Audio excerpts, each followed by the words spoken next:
Pemanfaatan media online dalam promosikan produk dinilai lebih mudah dan efisien dibandingkan secara offline. Data menunjukkan jika biaya promosi produk secara offline hampir mencapai 45%, sementara promosi online hanya memakan biaya 2%.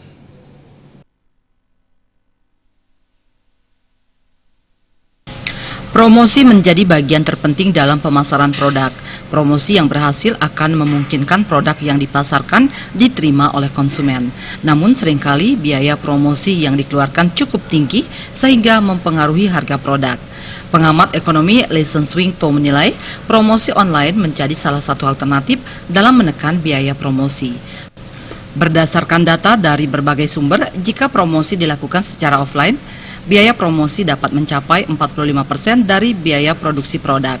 Namun jika dilakukan secara online, biaya promosi yang dikeluarkan hanya 2%. Perkembangan zaman dan efisiensi akan membuat konsumen berpikir efektif untuk menemukan dan membeli barang melalui media online tanpa harus datang ke toko yang menjualnya.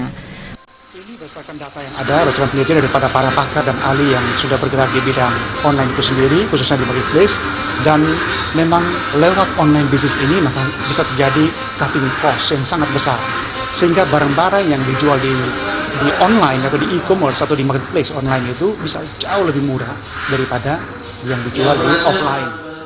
Banyak laman pemasaran secara online bermunculan. Hal ini membuktikan promosi dari pemasaran secara online lebih digemari konsumen dibandingkan offline. Trimajo dan Adi Setiawan, Bali TV.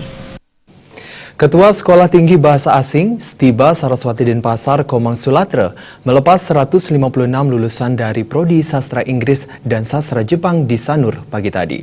Diharapkan melalui perbaikan kualitas sarana prasarana dan kurikulum, lulusan Stiba Saraswati mampu bersaing di dunia kerja, serta Stiba Saraswati Denpasar akan semakin dicintai masyarakat.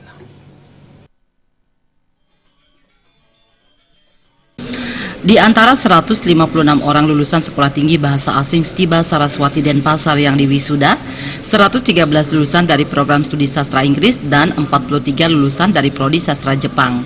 Ketua Stiba Saraswati Denpasar Komang Sulatra mengatakan, Stiba Saraswati Denpasar yang berdiri pada tahun 2003 pada awalnya bernama ABA atau Akademi Bahasa Asing yang dirintis tahun 1994.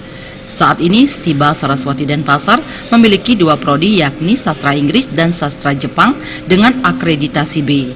Stiba Saraswati terus berupaya memperbaiki manajemen dan memenuhi persyaratan Kemenristek dan Pendidikan Tinggi dalam upaya meningkatkan kualitas pendidikan dan output.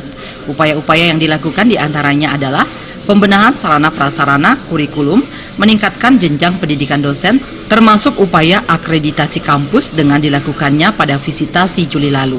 Hal yang paling membanggakan Stiba Saraswati Denpasar pada tahun 2016 ini menerima 365 mahasiswa baru, meningkat 30% dibandingkan periode tahun lalu. Hal ini membuktikan kampus yang berada di bawah naungan Yayasan Perguruan Rakyat Saraswati Pusat Denpasar semakin dikenal dan dicintai masyarakat. Beruntung ya kami di Stiba Saraswati Denpasar setelah kami berusaha untuk memperbaiki manajemen dan selalu berusaha untuk memenuhi syarat-syarat dari kementerian yang di Kementerian Ristek dan Teknologi Pendidikan Tinggi. Pada tahun 2016 ini kami menerima sejumlah mahasiswa yaitu 365 mahasiswa baru yang kalau kaitkan dengan periode tahun lalu ada peningkatan sekitar 30%. Berarti ini bisa menjadi sebuah istilahnya kebanggaan bagi kami bahwa Stiba Saraswati Denpasar masih diminati oleh masyarakat.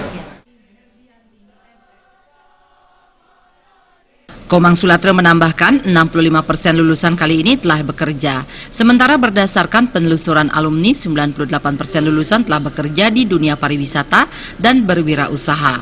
Sementara 2% melanjutkan pendidikan ke program magister. Dalam wisuda ke-20 serangkaian Disnatalis ke-22, lulusan terbaik diraih Iketut Wibawa dengan IPK 3,87 dari Prodi Sastra Inggris dan Iputu Aryana dengan IPK 3,99 dari Prodi Sastra Jepang.